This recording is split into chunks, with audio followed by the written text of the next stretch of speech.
मनमोहन साहब आपने मनमोहन साहब का प्रधानमंत्री बनना एक्सीडेंटल हो गया।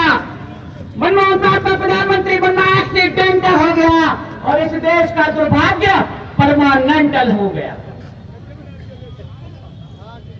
मनमोहन साहब अगर गजल गायक होते मेरे भाइयों बहनों तो उनका नाम जरूर गुलाम अली होता।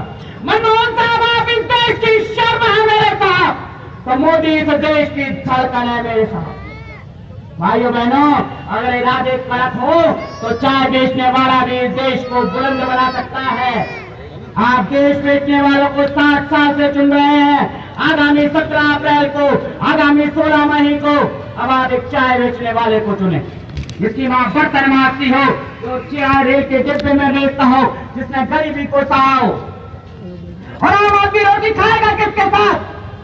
न सब्जी है, न दाल है, न टमाटर है, न प्याज है।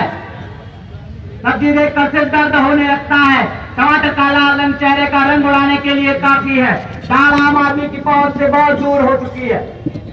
इसलिए भाइयों बहनों कहता हूं कि हर हिंदुस्तानी आत्मा और खत्म कर, हर हिंदुस्तानी आत्मा और करेगी कांग्रेस के भ्रष्टाचार का खात्मा, नकली गांधी और नकली युवराज, और नहीं चाहिए इनका राज।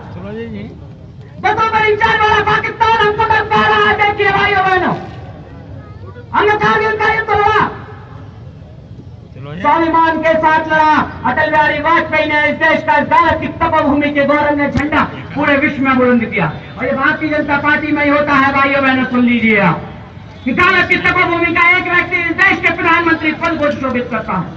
ये भारतीय जनता पार्टी में ही होता है कि एक किसान पुत्र मध्य प्रदेश के राजभवन को शोभित करता है और जन कल्याणकारी योजना बताता है।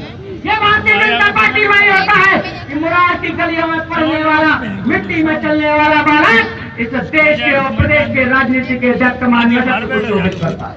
ये भारतीय जनता पार्टी में ही होता है भाइयों बहनों कि चाय बेचने वाले को प्रधानमंत्री पद का उम्मीदवार बना दिया जाए। ये कोई सामंतवाद से या किसी की सिफारिश से नहीं है, ये संपूर्ण नेतृत्व जो बैठा हुआ है मेरा, ये त्याग से, तपस्या से, बलिदान से और संगठन का कार्य करके आप लोगों के बीच पहुंचा।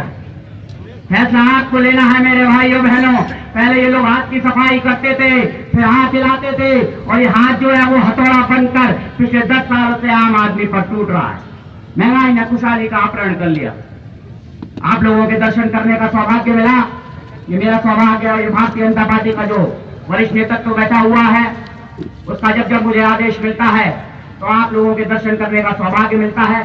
थोड़ी सी बात बताकर मैं अपनी वाणी को विराम दूंगा कि 10 रुपए रिचार्ज वाला पाकिस्तान धमका रहा है हमको, लेकिन पाकिस्तान तू जितने जुल्म कर सकता है कर ले। मनमोहन के राज में, मोदी का राज आने पर तेरे घर में घुसकर मारेंगे, तेरे लाहौर में।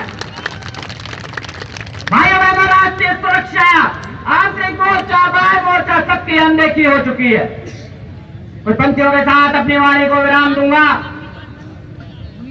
कि उलझने सारी मिटा दो, उलझने सारी मिटा दो और काम सारे निपटा दो, उलझने सारी मिटा दो और काम सारे निपटा दो। और राष्ट्र के नवनिर्माण में, राष्ट्र के नवनिर्माण में नमो नाम की ईंट लगानी है तो मैं लगाता हूं, तो तुम लगा दो।